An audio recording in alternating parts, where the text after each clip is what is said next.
Greetings and welcome to Africa Online Media Corporation. It is another Sunday. Yes, it is the second Sunday of the year and the second Sunday in the month of January. It is January 12th.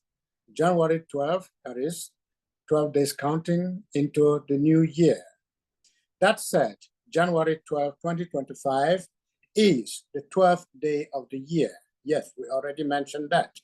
2025 being a normal year, there are thus 353 days left until it ends. That means that we have 353 days still in 2025. So just count your blessings as you hear later on in this program. January 12th is the second Sunday of 2025 on the third week of 2025 when we use United States Standard Week number calculation. This day is the 23rd day of winter, meaning that there are still 67 days left until spring. So if you were thinking of spring, you still have 67 days to count. Whatever it is, keep hope alive. From history, we remember that on this day in 1970, Biafra, remember that, or what was then the eastern region of Nigeria, capitulated, ending the Nigerian Civil War and one of the most brutal tragedies in African history and in world history in nation building as far as Africa is concerned. On this day in 2006, we're coming forward now, a stampede during the stoning the devil ritual, that is a Muslim event, on the last day at the Hajj in Mina in Saudi Arabia. That stampede led to the death of 362 Muslim pilgrims who had gone on pilgrimage to the place of their worship. And on this day in 2010, the Haiti earthquake occurred, killing an estimated 316,000 people and destroying most of the capital, Port-au-Prince, yes.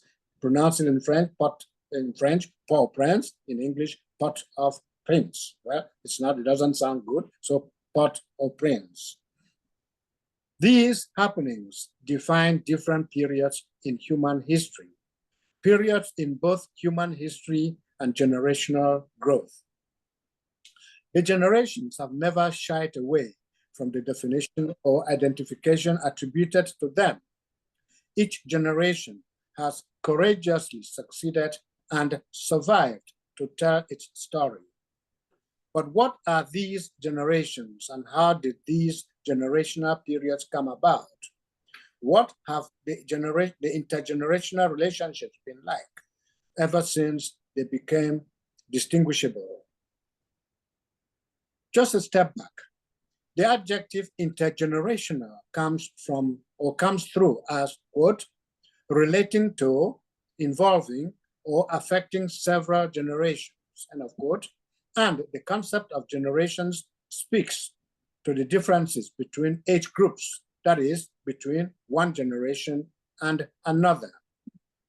For good or whatever else, we turn to Johnson Oatman Jr., who says, count your blessings. Yes, this. When upon life's billows, you are tempest-tossed. When you are discouraged, thinking all is lost, count your many blessings. Name them one by one, and it will surprise you what the Lord has done. End of that quote. But then, what is a generation? We may not necessarily define it, but we'll say what we think about it, what we came across to see when we talked about generations and intergenerational relationships. So back on the generations then, we understand that, quote, a generation is a group often referred to collectively due to the birth years of its members. Most generation classifications are around 15 to 20 years long, though some are longer or shorter due to certain significant events. But what are these blessings that we're supposed to be counting, that the generations should be counting?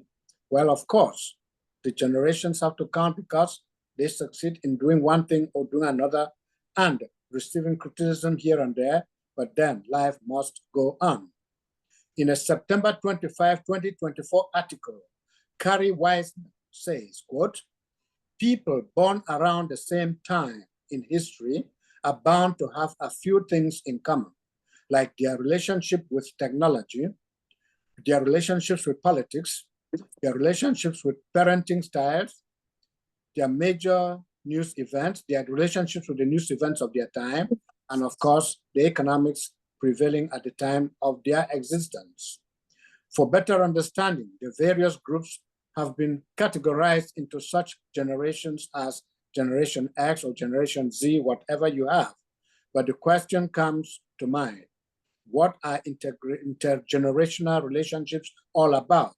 And what have they been like ever since, or rather, throughout the years? That is our preoccupation this Sunday. Our discussion will shed light on what the generations are and what the relationships have been like since the nomenclature became a talking point. That is, since we started talking about generations and intergenerational relationships. That is the focus of our discussion this Sunday. Sunday, the 12th day of January 2025. Every and each of these generations that we'll be talking about has its specificities, its stereotypes, and its periods. Meanwhile, in a January 6th article, Barry Davenport asks, what really, that is a quote, what really defines a generation? Is it the struggles they overcame, the values they embraced, or the way they changed the world? To him, Barry Wiseman, or rather Barry Davenport, the last 10 generations each left their mark in unexpected ways, shaped by the times they lived in and the choices they made. He goes on without being very categoric, but making sure that he made his point. Some of their stories, that is some of the stories of the generations, are inspiring, others surprising, but all of them reveal something about how we got to where we are today. He then goes on to take a note or to take note of some of the differences that exist in the different groups that he's talking about. We will be having something more about that, where we hear of the silent generation said to have been low-key, baby boomers said to have had a big, or rather a bad rap, the Gen X seen as cynics, the millennials often slammed as industry disrupting brats, the Gen Z who may someday save the world, the planet via TikTok, of course, and the latest kids on the block, the Generation Alpha, who are now being defined by the digital age. And of course, we have another one, the Gen Beta, who now are already being deeply attached to artificial intelligence, AI. In 90 minutes or so, we will see what we can do. We'll wrap ourselves around this topic and see what Africa Online can do so that together we can come up with talking points about the generations and the intergenerational relationships. Whatever it is, we'll turn to our chair of Africa Online Media Corporation. You will not see her face. You may hear her voice. It's a raspy voice, but just tolerate it and let us move on. Your rare hand. Thank you so much. Thank you so much. Amazing editor as usual. Yes, I can't show my face because I'm dealing with a terrible cold, and I apologize. But I promise to show my face next time. On behalf of Africa Online Media Corporation, I want to welcome all our viewers. I want to welcome all those who have joined in person. The show is being recorded, it'll be uploaded on YouTube and Facebook. I'm not streaming today. We usually stream live on Facebook, but like I said, dealing with cold here. This topic is just a topic that we just came up with, intergenerational uh, relationships. I pulled this, which is odd because I really don't pull anything for the show. This show is scripted, by the way. For those who are joining us for the first time, I see Dr. Monique. There's an iPhone. I sent you a chat to let us know your name so we can appropriately address you. Miss Lola is back. But so these are the generations. There may be some interlap. The greatest generation was from 1901 to 1927. These are people who were born between that time. They are known for their resilience and patriotism during World War II and the Great Depression. Then the silent generation, 1928 to 1945, they are the smallest due to the effects of the World War II and the Great Depression. So they are also known for being hesitant to speak out against social issues during the McCarthy era. I guess that's why they call them the silent generation.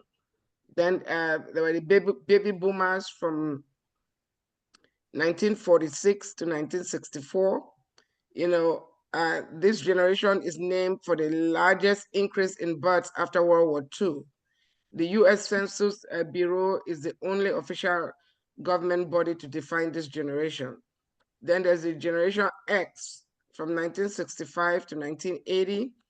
This generation was originally intended to refer to baby boomers, but the name was later used to describe latchkey kids in the 1990s. Okay. Then there's the millennial. I think the millennials are the children of the baby boomers. You can safely say that.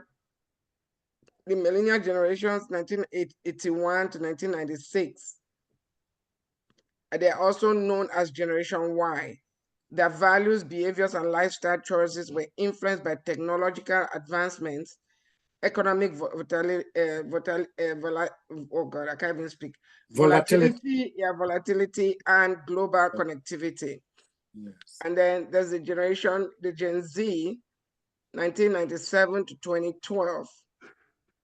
They're also known as Zoomers because they were the first generation to Zoom the internet.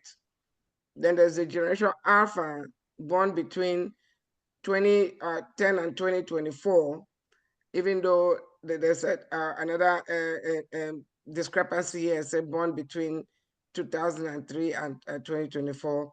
Either way, this generation was named after using scientific naming, which uses the Greek alphabet. And then the generation Beta just started, this 2025. So they are being born, and this is going to go through 2040. I have a question, maybe Mark here, because another website calls the Generation X, they call them Xennials, and millennials, they have 1994 to 2003, some discrepancy. But either way, I said, Dr. Crossley, your hand is up. Yes, Her Excellency, Ambassador Reverend Dr. Pam. I just wanted to let the newcomers know who you are, that you are absolutely beautiful. Oh my God, Dr. Crossley, you're so kind. And They'll get to see me. and just so you guys know, Her Excellency is an ambassador. She is amazing. You'll get to know her, offline. And she's a pharmacist by education. She was grown up proper, and I just want to tell you about the Professor Niasan has been here since the beginning of time, and and I he feel flattered. and, Yes. and he is very knowledgeable. And then we have Dr. Monica Kazi. She's a professor certified by Howard. She's HBCU assistant to the presidents and professor of English. Then we have obviously Queen Lola. We have to text her. Then we have Miss Emlinda White, who is a teacher educator. And I don't know who the iPhone is. And then several other people I invited will be jumping in. But It's Diana from New Jersey. oh, Uh, hey. Okay, uh, that's another queen from New Jersey. okay, Queen Diane, you're welcome. And I see Miss Linda Waishi. Thank you so much. Dr. Crossing, thank you so much. Nia Song is a retired professor of journalism and a legendary journalist from Cameroon. This show is unscripted, so I want you to know we keep it authentic here. Everybody's gonna get a chance to talk. We are talking about intergenerational relationships. There are children, and especially in the African community, there are children, Gen Alphas that are living in a home with not just baby boomers, but with the parents of the baby boomers, and they can't really communicate. Excuse me. They are living in the house with the silent generation as their grandparents and in some cases great grandparents, and they don't communicate. So it creates some kind of schism in the house because these young children cannot relate to their grandparents and great grandparents and vice versa. So we want to hear from each person. Our co-anchor is not here today, Ambassador Lisa, but we're going to go to you, Dr. Crosslin. We're talking about intergenerational relationships. Oh, thank you so much, Her Excellency. And as always, I know zero about any of this, right? But God is so good that the other ladies on this call, they live this, they do this every day. So Good. I'm going to yield my mic and let Professor Akazi um, speak first and tell about all her wonderful accolades. But I do want to say the little bit that I have noticed about the younger generation is I used to be that younger generation. So my experience is going to be a little bit informal and probably not add to the conversation. But I know when I went to, because I am Miss Senior World, because I do represent the older ladies, when and my platform is to bridge that generational gap with the younger people to the older people, but that's not what we're talking about here today. And so I do want to say when I was dancing at the Washington Commanders football game against the Tennessee Titans, I danced with the younger generation. But my point is during the practices, we had to practice to learn the dance. I was so amazed that these young girls never said anything to anybody. There was no drama. I've never seen anything like it. They were just so well groomed and disciplined. See, it doesn't have anything to add to the conversation. So I yield my. No, Dr. Crosslin, it does add to the conversation. Please don't say that. This show is unscripted, so whatever anybody says adds to the conversation, and it is part of the intergenerational relationships we are talking about. So we're going to go to Dr. Monique Akasi. Kindly unmute yourself, and then, like we said, this show is unscripted. We are talking about intergenerational relationships. Yes, thank you. And thank you so much, Dr. Crosland, for inviting me. And thank you, your honorable queen, for creating this platform, and King as well. So, as Dr. Crossland said, I'm Dr. Akasi from Howard University, which is a premier historically Black university in Washington, D.C. And I am a post-colonial scholar in the English field. And I'm actually, my 24th publication, actually a book on AI. Thank you. Thank you. It's through prestigious press Routledge, and it's actually dealing with techno-racism and artificial intelligence, techno-racism, techno-sexism, and techno-classism with artificial intelligence. So I like what you mentioned And I had an aha moment, and this is sporadic and it's very transparent and it's not versed or anything because I literally just hopped on, so I didn't know that this was going on, but I'm glad that I'm here. So from what the little bit that I did hear from you, and I'll speak, as Dr. Crossland said, also from personal, but also in addition to that, from a multiple theoretical lenses coming from little tidbits from my book. The manuscript is actually due in March, but I need to turn it in next month through Routledge. So you mentioned the silent generation, and then you mentioned the Gen Z, and I identify as millennial. There Okay. is a striking correlation, however, between the silent generation and Gen Z. And that is Gen Z has been raised, if you will, behind the screen, right? They Okay. have Yeah. been, okay. So even if you go out in public, okay, and I have a lot of family members in Cote d'Ivoire, wherever you go, this is worldwide. The Gen Z communicates the most effective behind the screens. When it comes to face, humanitarian, cross-cultural, in-person communication, there's some striking similarities with the silent generation. Um, and so I wanted to talk about that. And then also right here in the USA, and even over in our motherland, that we've seen a lot. The silent generation has seen a lot, witnessed a lot during the civil rights movement over here, during the apartheid over in South Africa and beyond. And then Gen Z and the millennials experienced the Black Lives Matter movement and the Say Her Name movement here in the USA. So even with that, you notice the strategic the strategies that happen, the strategic um, active movements that they did.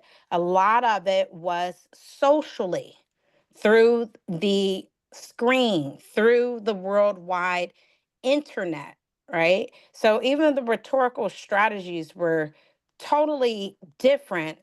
However, again, there's a common denominator between the silent generation and then Gen Z living behind the screen. And now we have even immersed ourselves. Here we are on this platform. We're behind the screen as we speak right now. But with that, and I'll add this last point, and then I'll rest on this, because now we're dealing with a moment of a resurrection of silence, and now dealing with living behind the screen. Now, here AI has entered, artificial intelligence. And I argue this in my book, and I quote from it, and it will be out in March through Routledge Publishers. We're dealing with a new form of the colonial imaginary. We're dealing with a new form of colonialism, and it is techno colonialism, techno racism. Because who is AI and who are those plugging the information into the data, into the algorithms? And when you think about who's plugging it in, research has shown that is the majority older white men. So when you go to platforms such as, i.e., ChatGPT, and you asked ChatGPT, and I'm doing an ethnographic research study with my students on this long term. It started last year. I told students, Gen Z students, and I had a few silent generation students in the class as well, but it's a online class through Howard. I said, tell ChatGPT, tell AI to write your paper on the African Holocaust, and I want you to report back to me the findings. They were flabbergasted. They said, "Oh my gosh, Dr. Akasi, it was so desensitized. It was like no pathos involved. It was a little bit of logos and just a tad bit of ethos because it is AI, but you could tell it's a distance. And then we did another experiment, which is in one of the chapters in my book. I said, and Google got in big trouble for this. I said, go to Google image, type in smart person. What are the images that come up? Blonde hair, blue eye. Okay, glasses, or through the Eurocentric gaze. I said, type in dumb person, type in black person, type in Ebonics or patois. Negative images came up. One time Google got in trouble. If you type in Google image, black person, a ape came up immediately. And this is what our children, this is what Gen Z is unconsciously being embedded into the psyche through the visual rhetoric. And so there are ways that the silent generation and the Gen Z can come together and bridge that gap by having platforms just like what you're doing today to have these conversations and also push the needle forward on what can we do? We talk about it and we hold people accountable. Thank you. Thank you, Dr. Thank you, but Kaz. don't go away just yet. Let me ask you a quick question. Given the circumstances, what are we heading to? A better world or a more closed-up world, or a more open world? A world of discrimination or a world of better understanding? Great question. As I mentioned before, history is cyclical. Yes. The world started out, Africa is the alpha and Africa is the omega. And that's why you have China all over the place. Africa right now. Okay. And if more people of the African diaspora don't get on board, i.e., our African Americans, and scattered all over the world, even those in the Dominican Republic who have been taught, even our brothers and sisters in Mexico who have been taught to avoid admitting your African roots. Mexico, and Dr. Henry Louis Gates Jr. said it the best over at Harvard University through his profound research and his documentary, his ethnographic documentary. Africa is the third root of Mexico. But even the Mexicans have been taught, if you admit that you have African blood running through you, you will suffer the consequences. And the Dominicans too. Okay, I brought a group of students over to the DR. We were doing ethnographic research. It's on YouTube. And even over in Costa Rica, in the all-Black community of Limon, you got people over there, beautiful ebony dark complexions, right? Jerry curls and all, braids and all. And you ask them, well, what do you identify with? Or do you have Black roots, African roots? No. And they'll say it like it's the plague. So until we embrace our roots, who we are and whose we are, and until we start holding people accountable, and that doesn't mean, do this rhetoric technique of just blaming, but actually coming together, laying things out on a table, even with AI and what we're doing. I did an AI conference last semester, and we had a keynote speaker, big prominent guy from IBM that blew the whistle on racism and AI as well. We have to start having seats at the table to tell people, hey, this is racist. Or even with systemic racism in the health industry, they're using AI over here, and I know it's globally now, even over in Africa, to the point where they'll put in your demographics. The doctor will put in the demographics to AI and have AI to determine your diagnosis. Well, there's an alarming rate of health disparities because of it, because as soon as you put it in that you're Black, the patient is Black, AI will say, oh no, the probability of this person having breast cancer is slim to none. They don't have breast cancer. Only to find out a year later, and this real story, this happened to me, Not only was it breast cancer, but it spread to stage 2 because of the color of my skin. But because AI said, because I'm a Black woman, the chances were slim to none. So we have to start educating ourselves, read books, turn off that television. You know, we're dealing with an issue right now. The USA, we may be shut down to TikTok, but even TikTok was a powerful platform. But you know, there's a lot of politics involved with that. But everybody has a stake in this. Read, educate yourself, and even question what you read, and hold people accountable, and start having seats at the table. And let's stop giving others so much power through the Eurocentric gaze and take it back. I wish my husband was on, because he's internationally renowned, Dr. Clement Animanakasi from Cote d'Ivoire.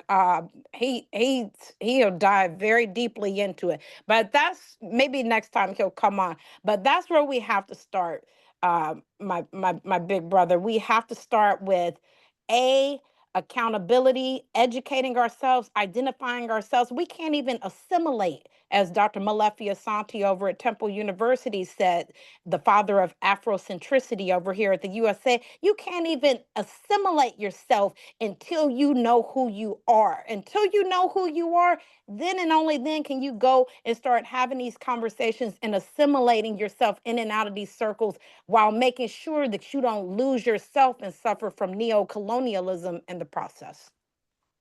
Thank you so very much. Yes, Reverend? Yeah, but what Dr. Akazi is saying is so correct. And that's why we've been doing this show, March will make it 9 years, every single Sunday. And we raise awareness about issues that affect our people, seek solutions to those issues, and make progress from there. Please kindly post your information about your book in the chat room, because this will be uploaded on YouTube and Facebook. Like I said, normally I will stream live on Facebook, but because of where I was feeling today, I couldn't do that. But it'll be uploaded later and thousands will watch it. So please put information about your books on the chat box.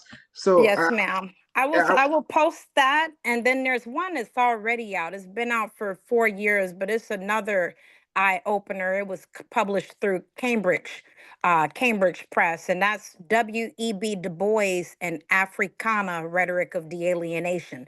That one's out. That one's been out for about 3-4 years, and that's a collection of post-colonial scholars and Du Boisian scholars, including myself. But that one's out already.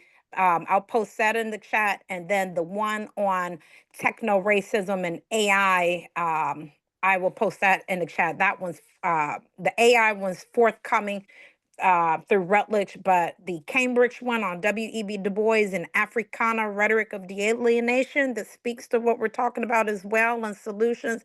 That one's already out. It's been out for a few years now. Thank you so much. You're welcome. So let's go to Miss Linda. Miss Linda, the mic is yours. We're talking about intergenerational relationships. Well, yeah. Hello, everyone. Thank you, Dr. Crossland, for inviting me to this meeting today. And I'm happy that it is unscripted, but I do want to respond in such a way by sharing my intergenerational experience. In my household, at any given time, I have from the boomers, I have millennials, I have the Generation Z, as well as Generation Alpha. Oh, wow. 4 generations. Alpha, but yeah, Generation Z, and then Generation Alpha, all at any given time. So I experienced many generations, and then over this holiday season, I visited some aunts and uncles who were actually born during the silent generation. Oh, wow. It has been, I have a lot of experience with the different generations and their communication styles, the way they, their cultural difference, not necessarily cultural, but the way they see the world and the way they either push back or accept it as it is. I want to just move on a little background. I have a master's in adult education, and worked in corporate for quite a while, and traveled from here all across the U.S.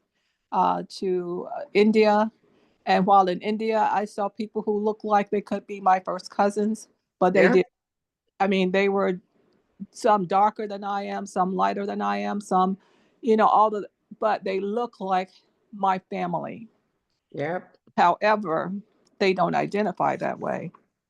And I Mm-hmm. want to just move on real quickly to AI, because that is a huge uh, Domain. reality and where we are right now. And my thoughts are, how do we use AI to disrupt the current misinformation that's, I mean, not just current, but the disinformation. This could be a real, we could use this to our advantage if rather than using it just to seek information, but to actually add information to negate some of the information that has already been input by those older white men, and but using it again to disrupt this cycle of everything's been turned upside down in my experience, and we need to turn it back the right way, because we African Americans, Americans of who are Black. I would just say Black Americans, because all Americans, Black America, are not African necessarily African Americans, but some were here before the slave trade. So and all over the world. So I think that at this point we really are in need of disrupting that narrative that's causing all of this racism and not just this country, but in the world. And if I refer back to the different generations, starting with generation, let's see, that started the millennial generation, I have seen a lot of pushback on accepting everything that's being told to them, and I see it even more as the generations come forward to the present day. So that's really all I wanted to add today. Yeah. Let me ask you a question, Ms. Yeah, Linda. sure. Okay. With the 4 generations you have at home, how is the communication? How do they get along? For example, the baby boomers and the Gen Alpha. The baby boomers primarily come from a mindset of do as I say. Yeah, that's Do correct. as I say, don't ask a lot of questions. Um, Education is key, even Mm-hmm. though we're being educated by those who are our oppressors. But we believed in education. Okay, that's from the previous generation, because they were primarily those who were in the civil rights movement. So from that point to the Alpha, like you said before, they are the technology generation, and Mm-hmm. would rather text you than talk to you. Exactly. Yep, they like to text. They would rather speak. They don't necessarily like to write, because they have they use technology to even write for them. So they don't even have a strong sense of the written language unless they're using something like technology to do it. Mm-hmm. And that's not across the board, because that's not the case for every single one. But there is. Mm-hmm. I've worked in right now I'm doing some part-time work in a middle school, and asking them to write is like physically breaking their leg Mm-hmm. to write anything, even using the keyboard. So Thank you for that. I was going to ask you a question about that writing. Writing has become something else. It's no longer almost obsolete. It's no yes, longer my go-to thing. People now pretend to be writing without writing. So what do we do? How do we bridge that gap between what we knew doing, growing up rather, and today that kids are no longer wanting to write. Even the schools are no longer teaching writing. Exactly. And then along with the writing is reading, because rather than have them read their novels, they are actually finding books that are on tape or on that have become made into movies. So that's the other part, is that they're not reading. They're very, even there was a report just recently that there are so many not Howard, but Harvard grad students who have never read read a complete book. Oh Except, God. yes. So it's I like rampart. Yes, I'd like to definitely add to that and thank you so much. I totally agree with you. You and I are both educators, so we witnessed this. And as an English professor, you know I witnessed it also, because our jobs is to cultivate their critical thinking, reading, writing, and speaking skills. And we've been doing um, quantitative research, experimental studies with this, and I've been trying to, because I'm the director of our first year writing program, so I do a lot of coaching with approximately 60 of our English professors that are under me through the first year writing program. And so what we've noticed so far through the findings, like I was sharing with you how I told the students, let AI write your paper on, a sensitive topic like the African Holocaust or and so forth. And so the students, what I'm saying is, if you can't beat them, join them. Okay, AI is not going anywhere. So we've been coaching our professors um, to welcome AI, but show students that AI is only as powerful as the information, the algorithms that are plugged into it.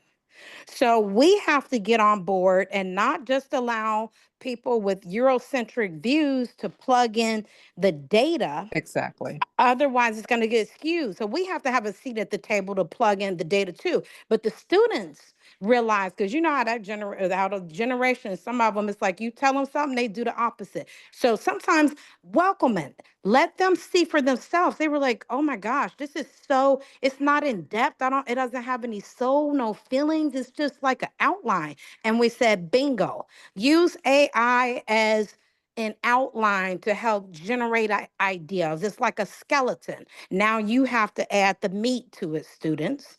And the same with reading. Okay, you jump on AI all you want, to get a quick synopsis of things fall apart. And everybody should read. That's the grace. This is part of the classics. Chubby's things fall apart. Yeah.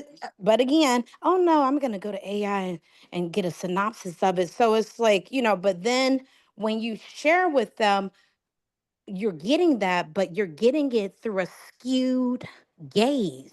And this is part of the colonial imaginary. You deserve the right to read the entire book and have your own authentic interpretations rather than have someone else give you through a skewed Eurocentric, parochial, one minded view of this great classic, and then when they realize and they compare, like, oh my gosh, AI didn't include this in the synopsis. Why did they leave that out? Why do you think? Who's behind it? And then they realize. So You're where so do we right. go from here? Hello? Yes, I couldn't hear you. No, I said, so where do we go from here? Well, Are we training the whole being, or we're training part of a being? Well, it's in the book, and we have to do more hands-on research and publish, and and be more vocal about it. But you have to do the experiments with it to show that it's an issue, and you have to have more seats at the table. And when you have great people like this in the room that come together and just allow people to use our networks to have a seat at the table. You have to publish, write about it, talk about it, have these great platforms, this podcast, what you're doing, and let it reach many, just like they have Nollywood. I do films and so forth as well. Nollywood, because it's through the Africana gaze. So we have to start promoting more of our own through our perspective so it can be more diverse, equitable, truthful, and inclusive. Thank you. I think we need to go to Miss Lola. Miss Lola, we talk about intergenerational relationships. Okay, so Queen Lola is her hands are full right now, so Oh, okay. she can only text. Okay, Yeah, that's all right. so we could go back to the conversation. I like everything that I'm hearing, and I just want to say that maybe we could come back with Dr. Professor Akazi's husband, and I'm thinking Captain Hickenbotham, you know, Reverend Pam, because he is all about that slave mentality stuff. I was going to invite him, but he would probably, you know, flip out. You know how he is. Thank you. Well, we can do that in February because we're going to dedicate February to Black History. So Dr. Crosslin will do that. Get the availability the first Sunday of February. Dr. Kazi's husband, we can have him, and the captain. Okay. Yes, ma'am. Dr. Akazi, do you think your husband could come back? Well, if February 1st, we're going to be with Mayor Cross on that Sunday, right?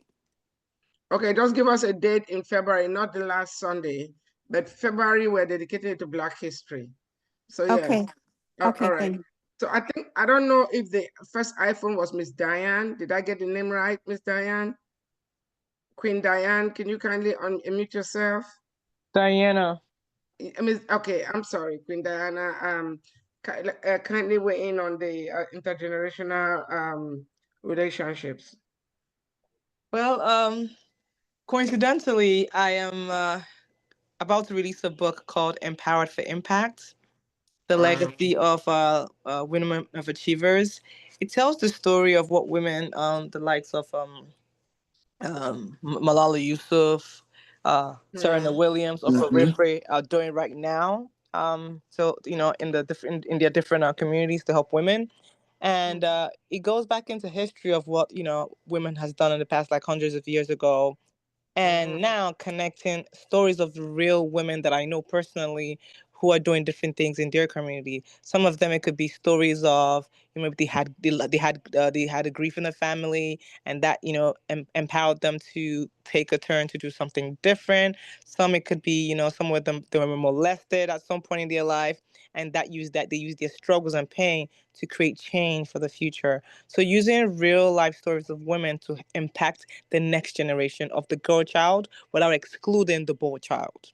So the whole idea is how can we as women, because we are the pillars of the society, right? We take care of every other person but ourselves.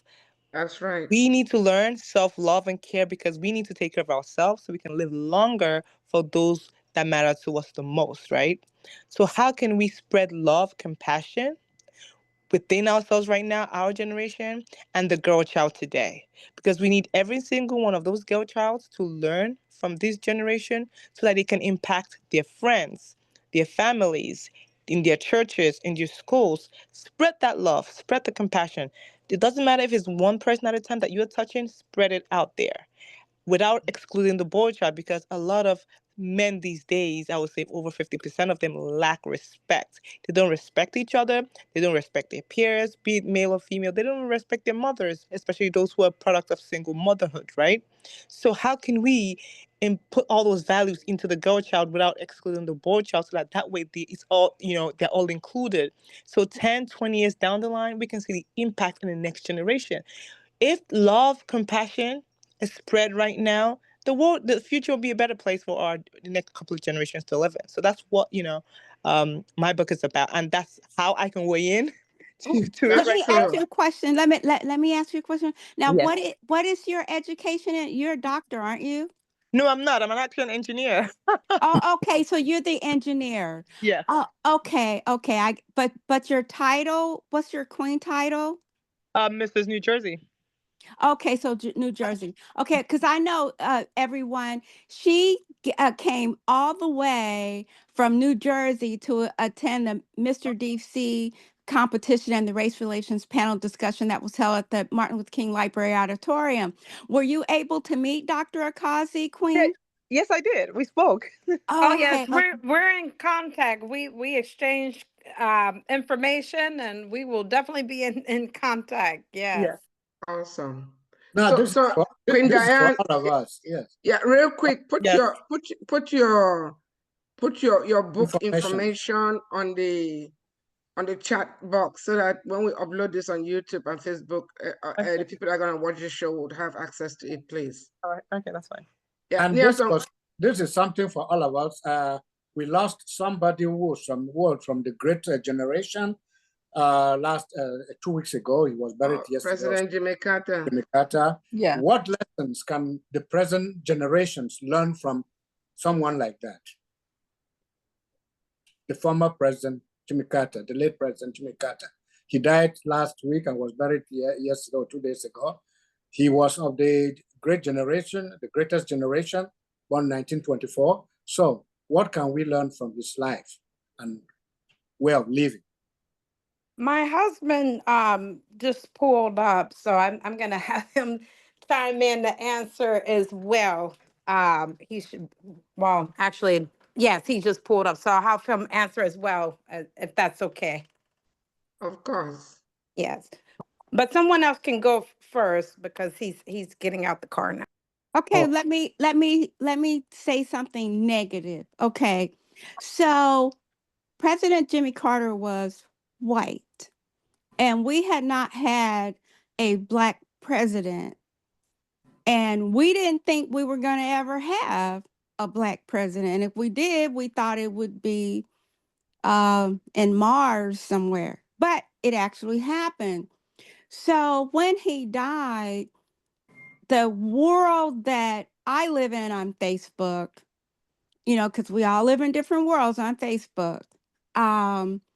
Well, the world that I live in on Facebook, all the old white women were like, they know him. They knew him. And I just felt like, well, why does it have to be in silos? Why couldn't it have been a president for all people?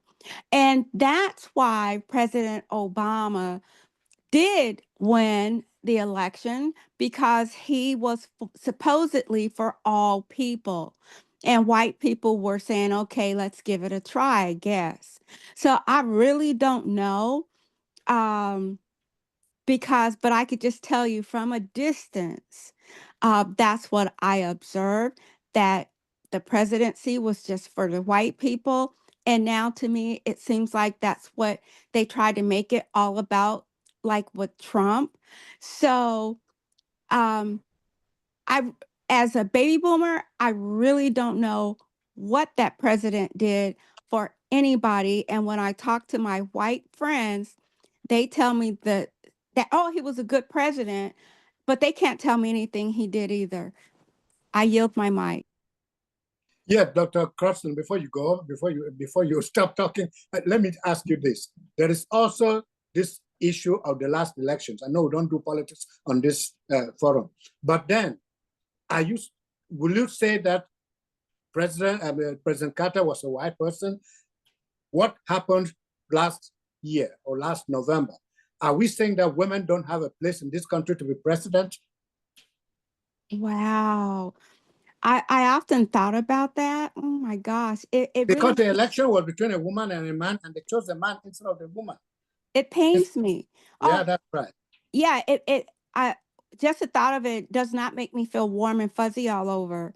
And so because I live with the KKK people, I just sense that there was like no way where they're going to let a black woman be sitting in that chair. Thank you.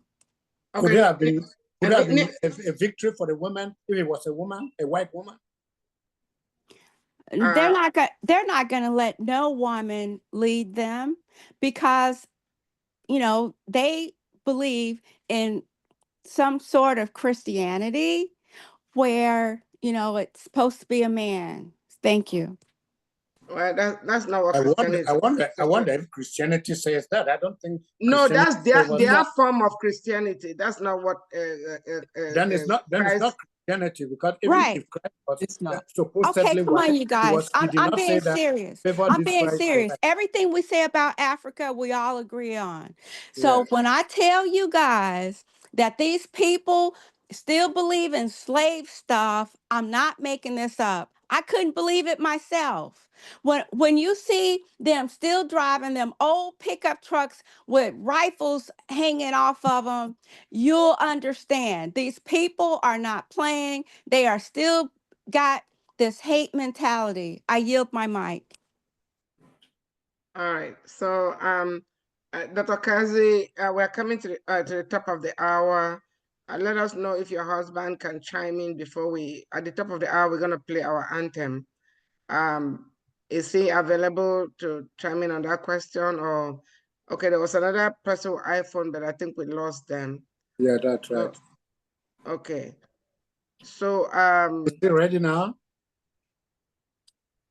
Unfortunately, he won't be able to come on that's okay. because he just found out. So we'll see if we could do a part 2, but I can answer the question in the meantime. Okay. So what was the question again? What can we do? Where do we go from here with all the knowledge that we have about AI? Is that correct, Professor Nielsen? I lost my train of thought, actually. I don't remember the question. That's okay. That's all right.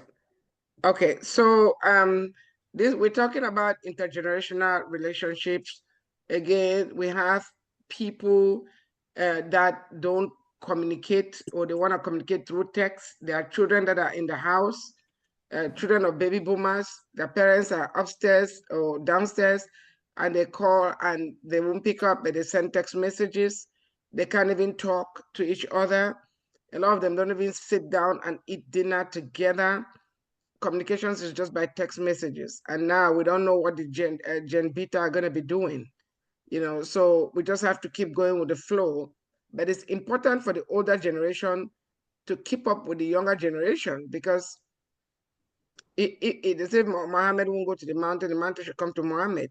We need to understand their language. They are dealing with things that we did not deal with growing up. When we're growing up, we never dealt with cyber bullying.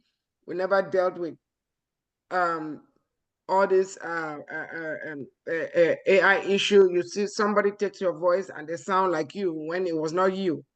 Photoshopping, all those things. So these younger generations are dealing with a lot of challenges that we did not deal with. But for us to be able to communicate with them and relate to them, we have to learn their language. And they also need to learn our language. They need to learn our lifestyle. There are children that don't even know that their parents, when they came here, I'm talking about children of African immigrants or even immigrants, that when a lot of us came here, we had to do menial jobs, to be able to go to school and put food on the table. They were born in the US. They were born as US citizens. So they didn't have to pay out-of-state tuition. So those kind of communications, parents need to share with their children how far they have come, because these children don't know. If they understand what their parents have gone through, some of them will appreciate them more. Some children don't even know that there never used to be GPS, that we used to write down directions. Now, there are people that don't know the name of the street next to their house. So, Reverend Pam, let me ask you this. So, are you suggesting, because I know you did a STEM project, when STEM first became like really, really super duper big, then everyone was like reaching out. And so how have we come from there? Are a lot of, because a long time ago when I was growing up, the people who came from Africa, even in my neighborhood, like our pharmacists, they're from Cameroon, they're all like from Africa. A lot of successful people I know. So, are you suggesting that there's just not enough of the educated brain STEM people. No, what do you mean by that not enough? Where? A brain drain, I, that was. I Well, think. yeah. Mm, Well, no, I'm from Cameroon too. No, it's not that there's not enough. There's enough, but we need to tap into them. We need to make them available. mhm, You know, so that's what the Brain Bank is all about. Our sister organization. You know, mhm. so our people don't know the resources that they have or that are available to them, or those resources are not accessible. But we're at the top of the hour now, and at this time we usually play our anthem. We own full rights to this song. So let everybody take a sip of water, and we'll come back. Dr. Crosslin will come back after the anthem. Let me share the sound. Are you guys here? It's buffering, but not playing. Yes. It's not Wow. playing? Yeah, I The don't sound is hear. not out. It's playing, but not. We don't hear the sound. I Can just I shared the sound. Okay, hold can on. I can I say something while it's trying to buffer, or should I wait till afterwards? Just hold on, because we play the Mhm. anthem at the top of the hour. Just a minute. Okay. All right. Just give me a minute here. Yes, ma'am. Okay, this is strange because how about now? No, No. It's not playing? No. not playing. Okay, this doesn't make any sense. Okay. Dr. Kazi, go ahead while I check Okay. this sound, you know. Yes, ma'am. So what I was going to say to add to the powerful points that all of you made in regards to what can we do, with Gen Z and communications. I communicate with them all the time, as a university professor, and we have these intimate conversations. And a lot of times they say they don't feel like they've been heard. They feel like their generation is constantly criticized and attacked. And they're very bold and unapologetic. And they want more respect. I think that we can learn from them and they can learn from us. Now, I do believe Gen Z has grown up, as we know, they've grown up in a digitally connected world. And because of this, this makes them very uniquely skilled in regards to modern day communication methods. So remember at the beginning of the hour, we were saying how you have the silent generation, but we also see now that Gen Z has a connection with that. They have a silence also, but they communicate mostly behind the screens. So Gen Z can teach us some of the following in regards to their way of communication. How can we connect to them and build, pardon me, bridge the gap? Some of the things we can do is the social media proficiency. That's all they know. Gen Z excels in using platforms like Instagram, TikTok, Snapchat. Uh, they're not so much on Facebook like everybody in this room are.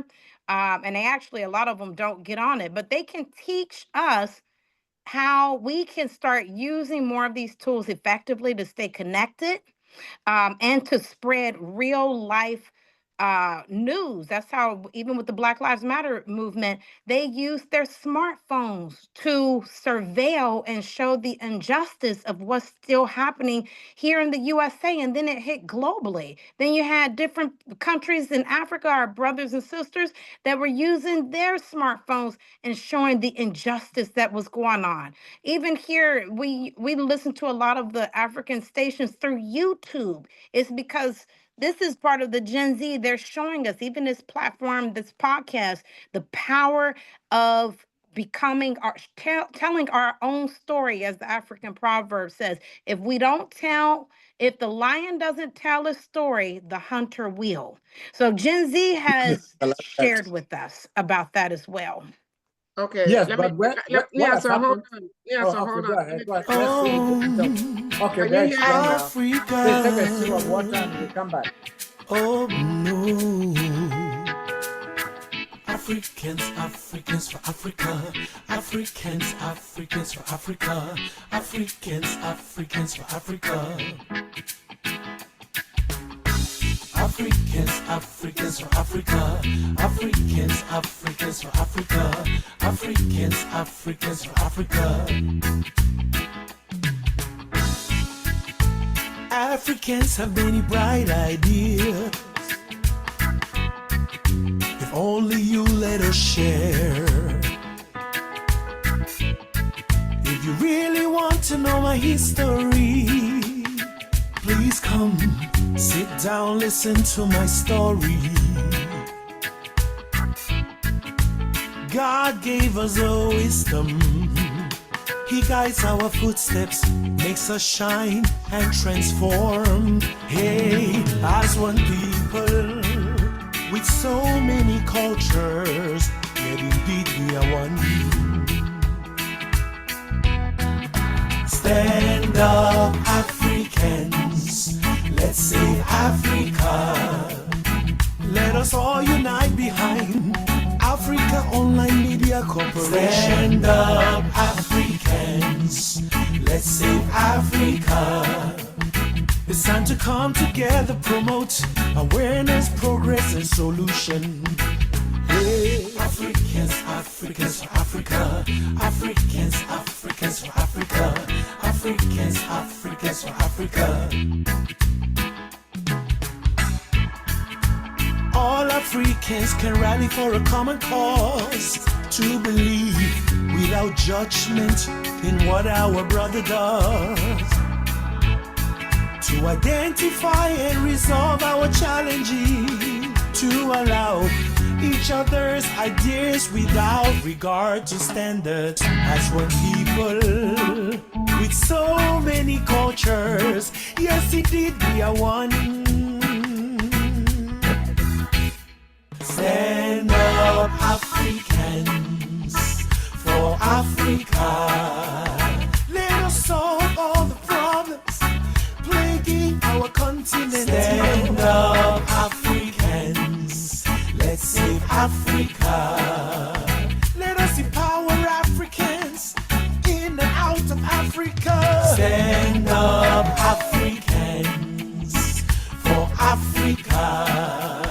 Africa Online Media Corporation, that's a good way to start. Stand up, Africans, let's save Africa. They have all the resources we need to benefit our society. Oh.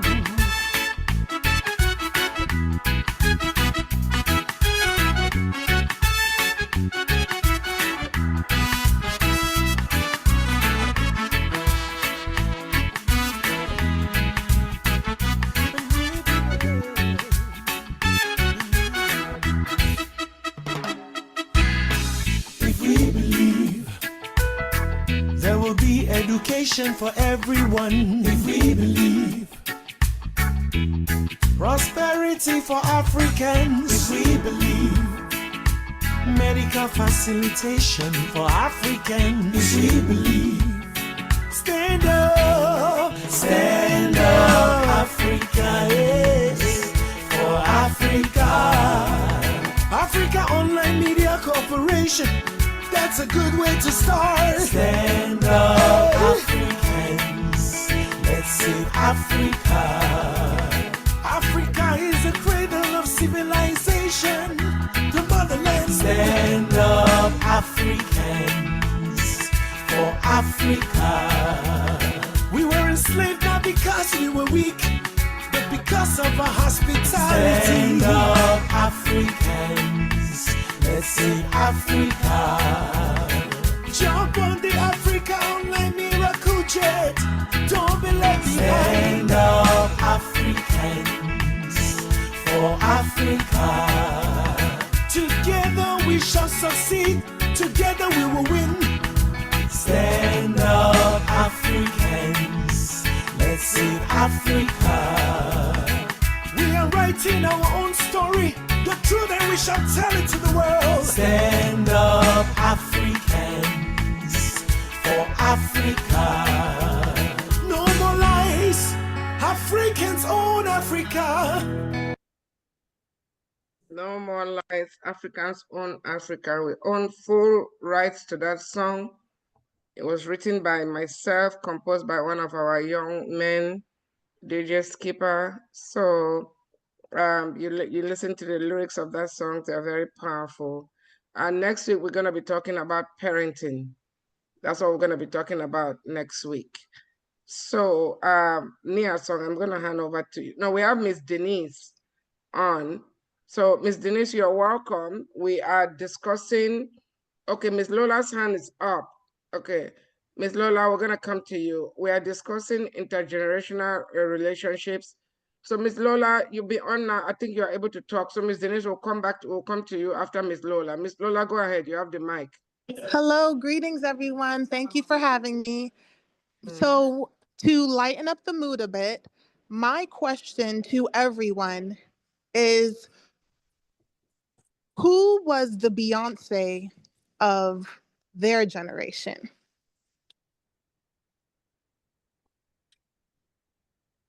Is that an open question to everybody? That is an open question to everyone. Because you know Oh. how, for example, like in today's generation, Beyonce is the Diana Ross of some people's generation. So, or that's how some identify her as. So who would you say was the Beyonce of your generation? Personally, I don't have anybody in mind. Me neither. So. But when I understand it better, maybe I'll find somebody. Okay, well, I know that for my parents, they loved South African music. And so for them, it was, who was it? Fela Kuti, but Fela Kuti was from Nigeria. And but there was Miriam Makeba from yes, South Africa. there we go, Miriam Makeba, and she had the click song. Do you remember? Not really. Oh, you weren't familiar with Miriam Makeba? Yeah, I'm familiar with her. South Africa. Yeah, we used to play her music on radio. I used to work for radio, so at least we knew her. Mm-hmm. Yeah, she was an inspiration. Yeah, and even Mrs. Mandela, Winnie Mandela was somebody who could be counted on at that time before she got into problems with her husband and they divorced. But she was quite a symbol at that time. Yes, you are correct. You are definitely correct. And I suppose that we could also compare in some ways from a generational perspective, Mrs. Mandela to Princess Diana. Or what's your take on that from a generational perspective? Well, Mandela fought real fight and injustice, even though Diana, fought injustice in a different way, like feeding the poor. But I will not put the two of them in the same category. I agree. I wouldn't put them because Diana's life was not at stake, constantly at stake, like Winnie's Mandela's like Winnie's life. That's right. Yeah, I agree.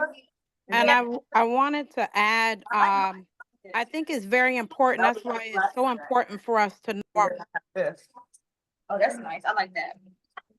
I like this. Okay, Miss Lola, I think you have background noise. Yes. Oh, okay. Let's go to. I wanted to add to that. I think that's a very important question that she mentioned. And that's why we've been separated from our history. It's not taught in the schools on purpose here.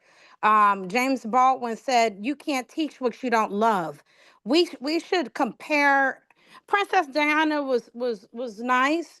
However, like you said, Queen, there were so many others. Like, what about, and this is from my book, From Such a Time as This, talking about great women of leadership and comparing them to biblical figures. But what about Queen Vashti to Samaya Sulu Hassan, or comparing to Abla Poku, or, and the list goes on, these great women, queens, real queens, but we have not been taught about them on purpose, comparing that. And then you mentioned about the Beyonce, and I think she's a powerful activist, and I think she's tapped into her African roots about this.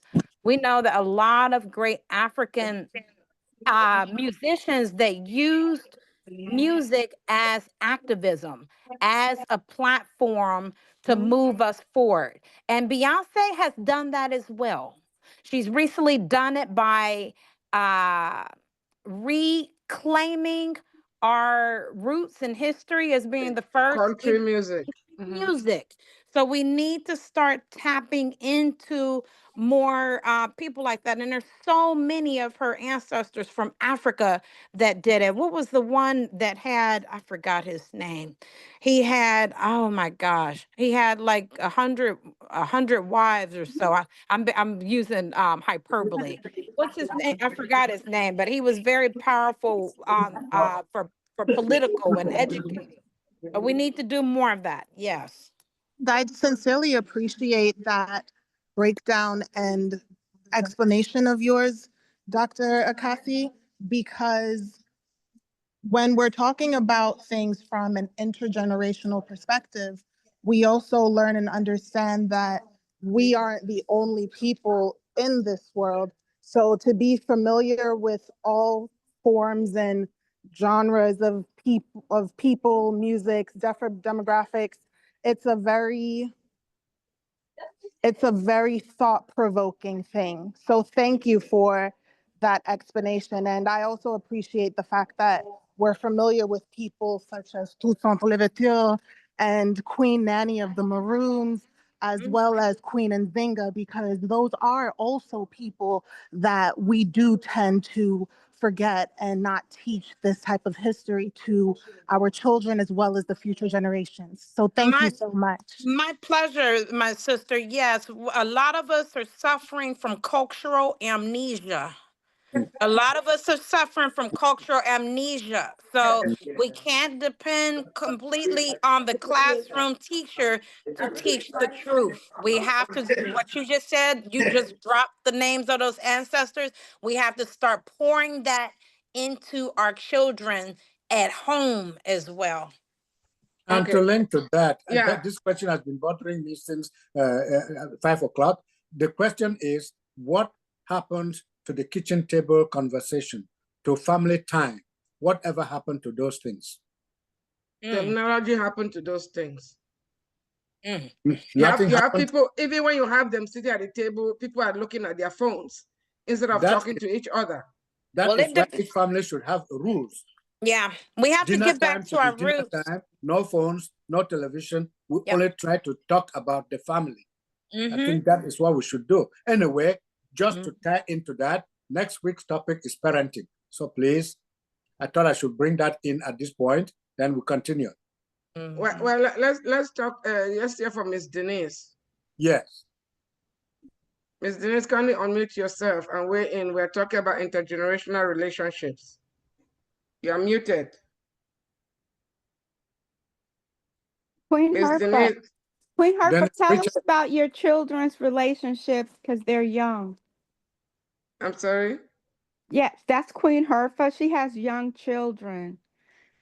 And Okay. she works at American University, the law school over there. So she deals with all the generations. But for some reason, she can't hear us. oh, okay, unfortunately. Oh, okay. Well, I definitely think we need to practice Sankofa. We need to look back as we move forward with our children.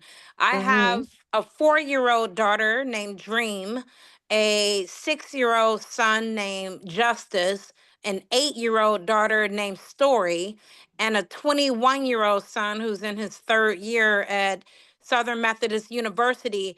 And over here in my household, we're old school. We have naps, we have reading time, we have Good. French, Spanish, and learning the African languages time. And it's no, ma'am, yes, ma'am. Yes, sir. No, sir. They're Good. learning bedtime stories are about Anansi the spider right now. This is the time to catch them when they're young and set the standards. I don't know what's going on, but we have to get back to our generation. Our elders can teach us a lot. And parenting, it must have worked. Look at all of us in this room right now. That's how I was brought up, and I think we have to get back to that as well. Yes. That is right. And we look forward to all of us getting back on the old school method, using the old school method to make sure that our families do not get thrown away into the cyber world. I And think, forget about I, the and, need and to work together as family. and for me, I think it's a personal preference because when I was growing up and became an adult, and I had to make a decision. Okay, I'm on my own. Which way do I go? Keyword own. So I looked at Oprah, and she had a terrible childhood, and she succeeded. So that's still an outlier because there's only one Oprah. So I get it, but then we look at the Mormon religion, who believe in the family as a unit and having a mom and a dad.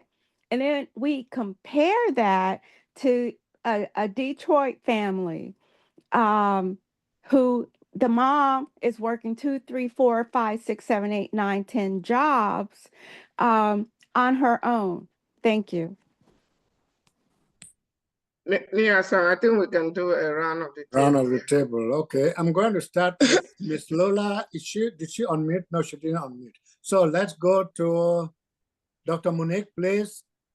Give us your last word as we wrap up today, but we'll be back next week with parenting. We invite you to come back with us next week. Thank you. It's been an honor and privilege, and I thank you all again for inviting me. My last take is take back your mind. I'm going to leave it there because I've talked a lot. Take back your mind. I like that. Dr. Crossland, take back your mind. Have you taken back your mind already, please? Professor Kazi, you can never say too much. We love you and can't wait to see what you're going to give the world. You have so much to offer and to give, and it's packaged and it has a bow on it, and you're ready to give it, and now is your time. So Thank you. I'm excited for what God has for you. Thank you. And I thank God for allowing us to cross paths. This is a blessing, and I look forward to continuing a very long lasting friendship with you. I greatly appreciate you for allowing me to come into this space, Dr. Crossland. Thank you. Awesome. Thank you so much. Thank you very much. We look forward, as I said, to seeing you again. Now, Dr. Crossland, also let Denise Richards come back next week. We missed her. We saw her face, but we couldn't talk with her. She couldn't talk with us. Let her come back next week. Yes, and sir. Dr. Your Royal Highness, your last. Wait, Miss Lola, are you able to speak? Next week, I'm definitely going to stream. Miss Lola, are you able to speak? All right. Well, I think, you know, the good thing about this show being unscripted, it makes it authentic. And we learn a lot from each other. This has been the first time we're discussing this topic, intergenerational relationships. And I think we touched on different aspects of it and learned a lot. And I think next week we'll be talking about parenting, which will be a good sequel to this topic. I want to invite everyone to come. We are here every Sunday. Same coordinates, you know, same time every week. March will make us 9 years on the air. And we've been looking for student interns. So Dr. Crossland, maybe you will speak with Dr. Kazi. We're 501c3 nonprofit organizations. We need student interns to help with the program. You know, yes, you know, they will get service learning opportunity credits and stuff like that. But we definitely need some students. We've been looking for students for a while. So thank you all so. Hello. No, I think she just. I don't think she something. Oh no, I'm sorry. That's just the African side of me. When I agree with something, yes. Oh yeah, okay, yeah. Yeah. Right. Yeah, we need them because they're gonna have to continue this work. Yeah. So Yes. but thank you so much, Nia-san. My pleasure. Thank you. Yes, Dr. Cassie, has been a great pleasure. You've been so resourceful. Thank you very much. Please don't hesitate to come back to Africa Online as often as you can.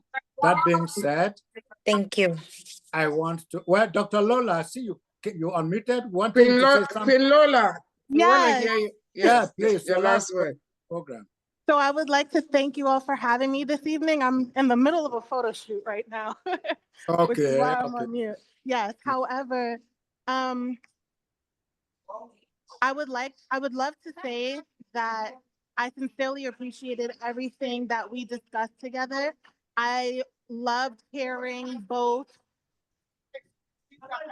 mild and spicy opinions about the different discussions, especially when it came to intergenerational conversations at the table, the kitchen table, as well as learning more about our African history, who we are, where it is that we come from, and so that we know where it is that we want our future to go in a positive manner for the following generation. Thank you. Thank you so very much. And with that, I think we'll draw the curtain on the program today, hoping that next week we will all be back here. Please find time, make time. Let us come back together to share our thoughts on parenting. Thank you all very much and stay blessed. Have a great week. Bye for now. Bye. Thank you all. Bye. Thank you.